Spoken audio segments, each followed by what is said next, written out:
First of all, I would like to acknowledge Attorney Jamaluddin Basar, Mindanao State University Vice President for Academic Affairs, and MSU-MSAT Campus Head, esteemed members of the board, faculty and officers and staff, and candidates for graduation for the academic year 2020 to 2021, parents and family members of the graduating class, distinguished guests, ladies and gentlemen, a very good afternoon to everyone.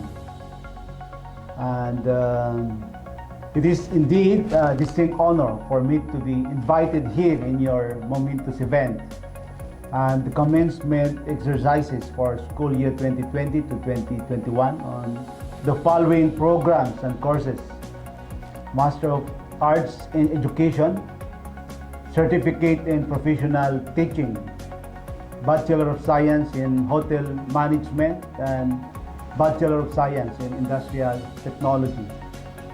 It is a great pleasure to share in the intensity of emotions feeling your great school as you who are graduating will close this chapter of your life story.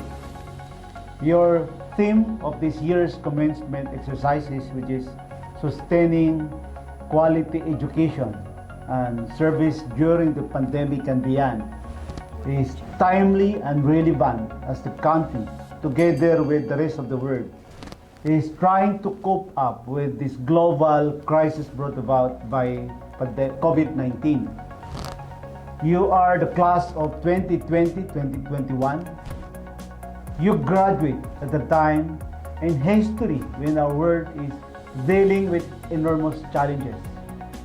As the country faces a global pandemic, President Duterte went on to address the Filipino public in his last State of the Nation address on July 26 and stressed his administration achievements and legacy, particularly the COVID-19 response and among others.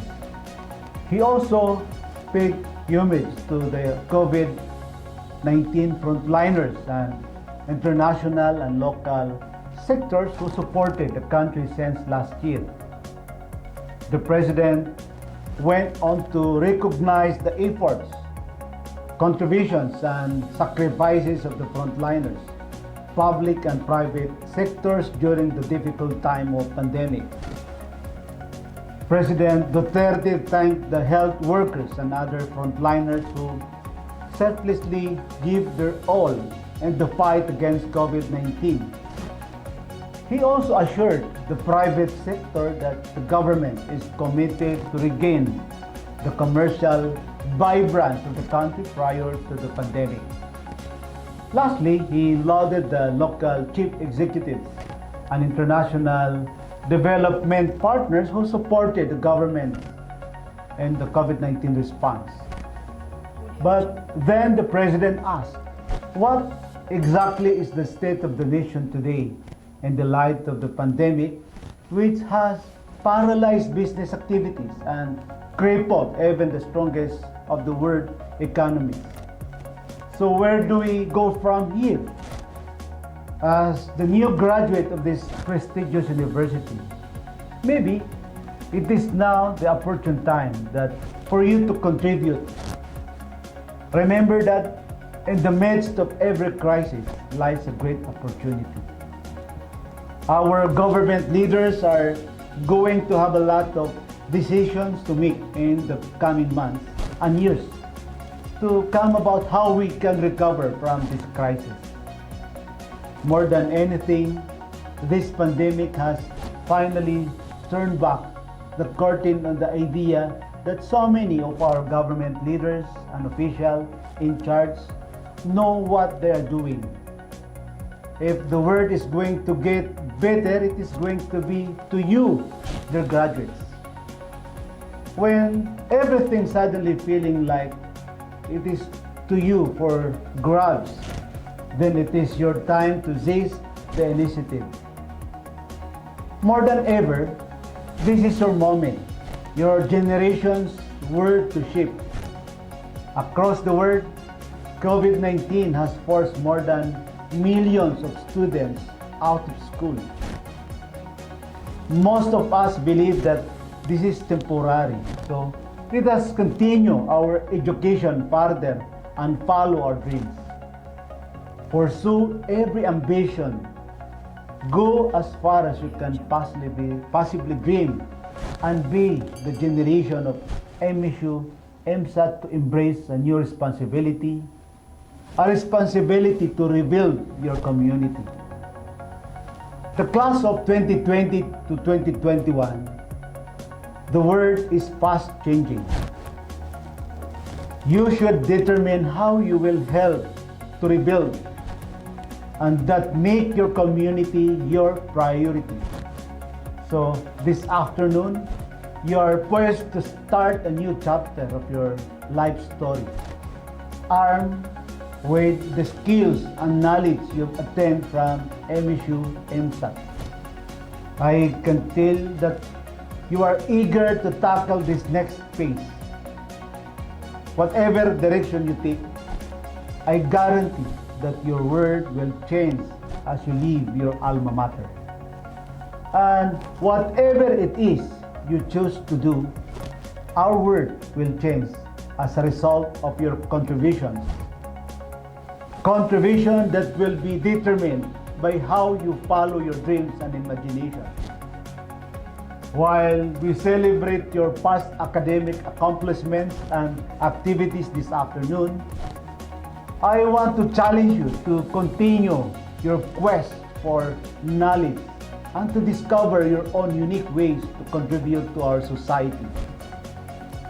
Although for some, your next steps may have been determined, many of you may not know the direction your life will ultimately take. You may find a new calling in this next chapter, or it may be several chapters down the road. You may decide the direction you thought you're going just doesn't seem right, and will begin to follow yet again another new word. J.K. Rowling, the creator of Harry Potter book, said, "Some failures in life is inevitable. It is impossible to live without failing at something, unless you live so cautiously that you might as well not have lived at all. In which case, you fail by default. So take rest, set goals, take detours that inevitably pop up and learn from them. You live in the greatest democratic society in the world, and you are part of the global generation for which professional opportunities, recreational travel, and exploration may take you to farthest reaches of the earth and beyond. So I want to challenge you to take that enthusiasm that surrounds you this afternoon out into the world with you and use it to obtain your goals. As you go forward, don't forget the friends you have made and those that you will make along the way. True friendship is a treasure. Continue to care. Care about yourself, your family, your friends, your community, and your world. And wherever the next chapter in your life story may take you, make sure the journey includes success. In closing, I would ask the graduates to join me in a round of applause for the family members and faculty who helped them reach this milestone. Congratulations! Mabuhay po tayong lahat at palakpakan po natin ang ating mga sarili.